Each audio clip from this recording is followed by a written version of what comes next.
ईरानी सफीर अली जिलाई का कहना है कि हिंदुस्तान इतना मजबूत हो चुका है कि मगरबी ताकतों के खिलाफ खड़ा हो सके। इंडिया जो है वो एक राइजिंग सुपर पावर बनने जा रहा है, एक राइजिंग पावर है।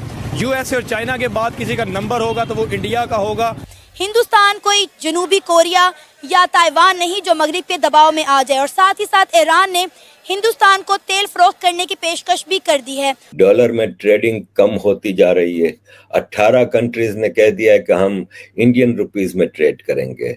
रशिया भी कोशिश कर रहा है कि इंडियन रुपी को इंटरनेशनलाइज किया जाए। आज इस्लामाबाद में इमरान खान की पेशी थी, कोर्ट में उनकी हियरिंग थी, उनकी इंडाइटमेंट आज होनी थी। पेशी के लिए खान साहब रवाना हुए, लेकिन इमरान खान अदालत पेश हुए बगैर ही वापस लाहौर के लिए रवाना हो गए। वज़ीर दाखिला राना सनाउल्लाह साहब ने यह दावा किया है कि इमरान खान के घर में बम बनाने की फैक्ट्री थी। इमरान खान वो काम कर रहा है जो हम लोग नहीं कर सके, यानी पंजाब में पाकिस्तानी फोर्सेस और पंजाबी पब्लिक को आमने सामने लेके आया है। इमरान खान के लिए अच्छी खबर ये कि आज भी वो बच गए, ना तो उनको अरेस्ट किया जा सका और ना ही उनको इंडाइट किया जा सका। ईरान एक मुस्लिम कंट्री होकर इंडिया को इस तरह की ऑफर कैसे कर सकता है? ईरान को, इराक को, पाकिस्तान को सपोर्ट करना चाहिए, ना कि इंडिया की तरफ उनका झुकाव होना चाहिए। कश्मीर पे जुल्म, इंडिया पे जुल्म, इंडिया के मुसलमानों पे जुल्म, कश्मीर के मुसलमानों पे जुल्म, इस वजह से जी हम आपके साथ ट्रेड बंद करते हैं। क्या कश्मीर के मुसलमानों पे जुल्म ईरान को नजर नहीं आता, सऊदी अरब को नहीं आता, तुर्की को नहीं नजर आता? वो तो सारे टाई अप जो है, जितने भी मुस्लिम कंट्रीज हैं हाई है, वो इंडिया के साथ टाई अप है। अगर इंडिया ये डील उनसे करता है तो हम माशी तौर पे पहले ही कमज़ोर हैं, तो इंडिया के माशी तौर पे मजबूत होने से वो हमारा चूँकि दुश्मन भी है, हरीफी तौर पे हम उसके मुखालिफ भी हैं, तो हम जो है तकरीबन मेरे ख्याल में इंडिया से काफ़ी जब नीचे जाएंगे तो हम तबाही की तरफ ही। अब देखें, ईरानी सफ़ीर ने इंडिया को ऑफ़र कर दी है कि आप हमसे तेल खरीदें। ऑलरेडी इंडिया जो है वो अमेरिका के मना करने के बावजूद रशिया से उन्होंने बहुत बड़ी तादाद में खाम तेल खरीदा। इतना तेल खरीदा कि इंडिया का चौथा ट्रेडिंग पार्टनर बन गया रशिया। और अब ईरान ने भी उनको ऑफ़र कर दिया कि आप हमसे तेल खरीदें। क्या कहेंगे? मैं ये कहूँगा कि अगर इंडिया ये उनसे ख़रीदता है तो यकीनन वो माशी तौर पे जो है वो बहुत आगे चला जाएगा। और हमारी जो सूरत हाल है, हम जिन मुल्कों से ले रहे हैं पेट्रोल डीज़ल, वो हमें देने के लिए तैयार नहीं है, क्योंकि हमारा ख़जाना जो है वो खाली है। अगर इंडिया ये डील उनसे करता है तो हम माशी तौर पे पहले ही कमज़ोर हैं, तो इंडिया के माशी तौर पे मजबूत होने से वो हमारा चूँकि दुश्मन भी है, हरीफी तौर पे हम उसके मुखालिफ भी हैं, तो हम जो है तकरीबन मेरे ख्याल में इंडिया से काफ़ी जब नीचे जाएंगे तो हम तबाही की तरफ ही बढ़ेंगे। सर, ये दुश्मनी, इंडिया हमारा दुश्मन मुल्क है, इंडिया हमें तबाह करना चाहता है, हम पाकिस्तानियों की ये सोच कब बदलेगी? क्योंकि जब तक मेरा ख्याल है हम अपनी सोच नहीं बदलेंगे, हम दुश्मनी, नफ़रत की चीज़ों से नहीं निकलेंगे, हम तरक्की के लिए अपनी बाकी चीज़ों के बारे में कैसे सोचेंगे? हम इंडिया से हर वक्त ये बात करते हैं कि इंडिया हमारा दुश्मन मुल्क है, लेकिन हमने इंडिया को देखते हुए अपना एजुकेशन सिस्टम तो बेहतर नहीं किया। हम ये कहते हैं कि जी इंडिया आईटी में बहुत आगे बढ़ गया है, दुश्मन मुल्क की तारीफ़ें भी कर रहे हैं, लेकिन हमने आईटी में आज कहाँ पे खड़े हैं? हमारा कोई भी सॉफ्टवेयर इंजीनियर पाकिस्तान में नौकरी नहीं करना चाहता, तो दुश्मन से कुछ सीख क्यों नहीं लेते? ये आपकी बात ठीक है, जो अच्छी बात हो वो चाहे दुश्मन से मिले, जहाँ से भी मिले, वो हमें लेनी चाहिए। इसमें कोई शक नहीं कि उन लोगों ने मेहनत की है, उन्होंने आईटी में अपना नाम मनवाया है और ख़ारजा पॉलिसी में भी उनकी हर जगह अक़वाम मुत्तहिदा में उनकी सुनी जाती है, उनके मुकाबले हमारी कुछ नहीं सुनी जाती।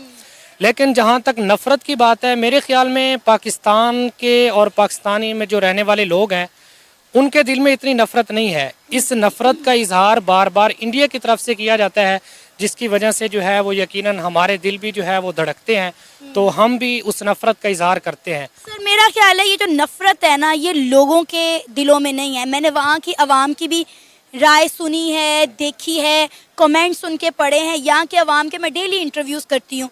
मेरा ख्याल है जो नफ़रत है ना, वो हमारे ऊपर के लोगों में है, गवर्नमेंट लेवल पर है। अवाम एक दूसरे से नफ़रत नहीं करती, अवाम समझती है। इवन कि मैंने पाकिस्तान में कई इंडियंस के इंटरव्यूज़ किए हैं, कई पाकिस्तानियों को इंडिया जाते हुए देखा है, लेकिन जो भी आता है इंडिया की तारीफ़ करता है, जो पाकिस्तान से जाता है पाकिस्तान की मेहमान नवाजी की तारीफ़ करता है। देखें, जब हमारा रहन सहन एक जैसा है और पाकिस्तान में जितने भी मुहाजिर लोग हैं वो इंडिया से ही आए हैं, तो जब हम सकाफ़ती तौर पे और अपने रस्म व रिवाज के लिहाज से एक जैसे हैं तो दिल में नफ़रत हो ही नहीं सकती। तो ये वाकई हकूमती सतह पे या किसी भी एटमी लिहाज से देखा जाए या कुछ जो जंगें हुई हैं पाकिस्तान और इंडिया के दरमियान, उसकी वजह से ये नफ़रत है। वरना मेरे ख्याल में जैसे आपने कहा वो आपकी बात ठीक है कि आवाम के अंदर जो है वो नफ़रत नहीं है। अब हम सबको यही चाहते हैं कि हमारा आपस में जो है वो मिलना जुलना हो, आना जाना हो, ये सब कुछ जो है वो आवाम की राय और आवाम के दिल में बिल्कुल यही बात। पाकिस्तान की आवाम ये भी गिले शिकवे कर रही है कि ईरान जो है वो इंडिया की तारीफें क्यों कर रहा है, ईरान इंडिया को ऐसी ऑफर्स क्यों करवा रहा है, क्यों ना करवाए। इंडिया उनको हर तरह से जो है वो उनकी पॉलिसीज इस तरह से बनाता है, अपनी खारजा पॉलिसी इस तरह से क्रिएट करता है। दुनिया की 5वीं बड़ी इकॉनमी है, सुपर पावर बनने जा रहा है, तो बाकी कंट्रीज का झुकाव इंडिया की तरफ क्यों ना हो। अभी आप देखें इस साल G20 की मीटिंग भी इंडिया ने होस्ट की है, कितना बड़ा इवेंट था। इंडिया ने पहली बार तारीख में G20 का इवेंट जो है वो होस्ट किया है। दुनिया की 20 बड़ी इकॉनमीज, दुनिया की 20 बड़ी कंट्रीज इंडिया में जाकर बैठी हैं और उन्होंने इंडिया के त्यौहार भी मनाए हैं, होली भी मनाया है और वहाँ पर अपना सबमिट भी करके आए हैं। हमारा शिकवा जो है वो ईरान से सिर्फ इसलिए है कि वो एक इस्लामी मुल्क है और बरादराना हमारे उससे ताल्लुकात हैं, लेकिन हम इस बुनियाद पे उसकी मईशत को एक जगह जो है वो नहीं कर सकते मुसल्लत कि वो हमारे कहने पे किसी से डील करे, या वो इंडिया जो है चूँकि हमारा रिवायती हरीफ है लिहाजा वो उनसे डील ना करे, हमसे डील करे। हमारी ये तवक्को मेरे ख़्याल में पाकिस्तान के अंदर जो हालात हैं ये फजूल है, इसलिए कि जब हम किसी से कुछ ख़रीदने में या किसी की मदद करने के उसमें नहीं है तो हम दूसरों को भी नहीं रोक सकते। जब हम खुद गिर चुके हैं तो यकीनन ईरान अपने फ़ायदे के लिए आगे जा रहा है, तो अगर हम उससे ये कहें कि जो है हमारी बात मान के अपना फ़ायदा छोड़ दे तो मेरे ख्याल में ये एक आमकाना सोच है। इसमें कोई ऐसी बात नहीं है कि जिसकी वजह से ईरान को ये सोचना पड़े कि पाकिस्तान जो है वो इस चीज़ से पाकिस्तानी अवाम में इसका गुस्सा पाया जाता है। वो यकीनन इससे बाज भी नहीं आएंगे और आना भी नहीं चाहिए, क्योंकि इस दौर में जो माशी तौर पे मजबूत होगा वही सुपर पावर होगा। अब जो है वो मजहबी कार्ड जो चलता था कि हम इस्लामी ममालिक हैं या हमारे दरमियान जो एक इत्तिहाद है, इत्तिफाक है, अगर आपके पास मईशत और पैसा या कुछ नहीं है तो वो इत्तिहाद आपका कुछ नहीं कर सकता। तो इसलिए ईरान चूँकि काफ़ी गिरा हुआ है तो वो अपने आप को मजबूत करने के लिए ऐसे कदम जो है वो उठाएगा।